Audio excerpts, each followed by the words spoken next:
Alright, what is up mga kasibak? So tara't samahan nyo ako i-restore natin ulit yung Rusi TC125 natin. Medyo matagal na tayo hindi nakapag-vlog ano? So ngayon napaisipan ko na magbabalik na tayo sa vlog sa tulong ni Musikaniko. Tinulungan niya akong tanggalin natin yung makina para mapagawa natin doon sa Oton, Iloilo City kay Boss Jason Tai Motorcycle Parts. At ayan, tulungan niyo ako at bumalik tayo sa vlog mga idol ano? Kasi sobrang miss ko na talaga kayo. Tara, samahan niyo ako mga idol. Tara, let's go! At ayun nga, bago tayo pumunta ng Iloilo, syempre nag-ikot-ikot muna kami at saka nagkape doon sa napakagandang view sa Balaan Bukid sa Guimaras mga idol ano? Konting bebe time muna bago tayo magbaklas ng motor natin. So napakaganda dito mga idolo. Punta kayo sa Guimaras sa Manggahan Festival ngayong May. Alright, good day or good evening sa inyo dyan sa mga nanonood. And ayun na nga, andito na tayo at sana tuloy-tuloy na makabalik tayo. At tatanggalin muna natin yung pamaba ng makina natin. Tatanggalin muna natin to kasi papadala natin to kay Boss Jason. So bagong lahat, shoutout nga pala sa Dry Fit Customs. Ano? Kung gusto nyo makabili ng ganitong damit, punta lang kayo sa Shopee nila. At murang-mura, madaming designs. Solid na t-shirt mga idol. So shoutout Dry Fit Custom. At ayun ang mga boxing ano. Tatanggalin natin to yung pambaba ngayon kasi may basag pa to dito. Dadalhin natin doon kay Boss Jason Tai. And si Paring Daniel, katubang lang siyo. si Paring Daniel ay may bibigay sa atin na crankcase ano? Hindi na to? Hindi. Shoutout kay Musikaniko na hindi na motovlogger yan. Nasa Pinayflix na.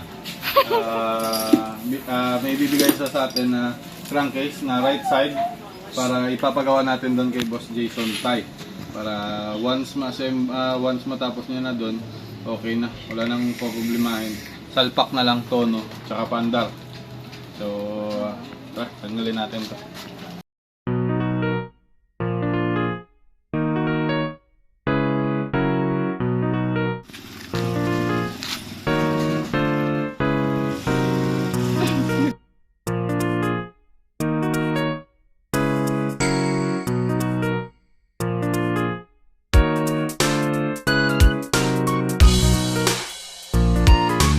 Yan nga mga idolo, natanggal na natin yung crankshaft natin saka yung crankcase. So etong dalawang tong center crankcase ay dadalhin natin kay Boss Jason Tai ano? At papagawa natin dun.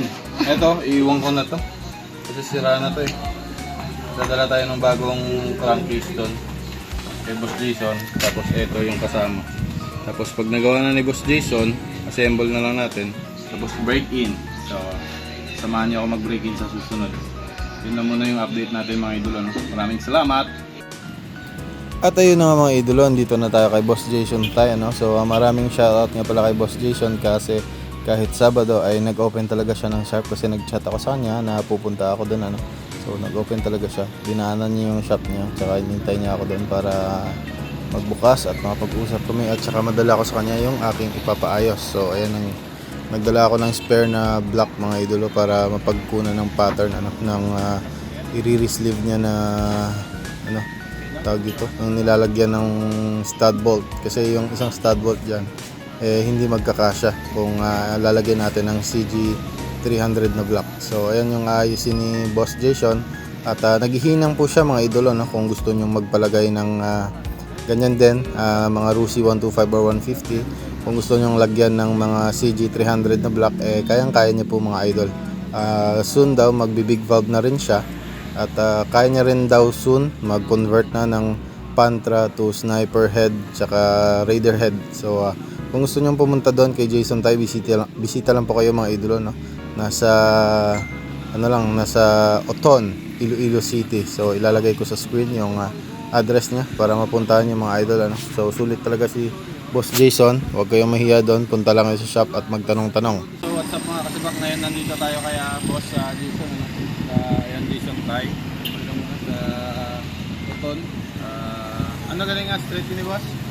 GC's ulit. Ayan na yung katabi niya mga bossing. Funeral home. So, funeral homes talaga yung katabi. Ano? Ito si Boss Jason. Yun nga pala mga idol. Si Boss Jason gumagawa na ngayon dito sa Iloilo.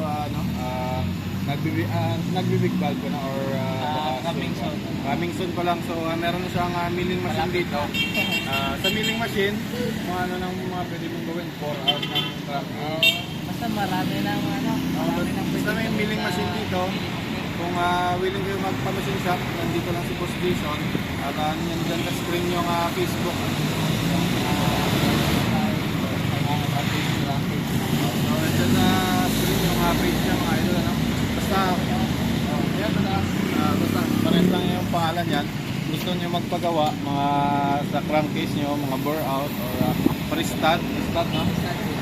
At ito yung ginagawa natin ngayon, magpaparespad tayo dito kasi yung crankcase na dala ko ay tawag dito, stock pa yung kanan, so kailangan natin i-parespad para magkasa tong block natin CG300 kasi di talaga kasya yung yung stud bolt dito, yung sa dito na part mas malayo konti kaya hindi siya tatama.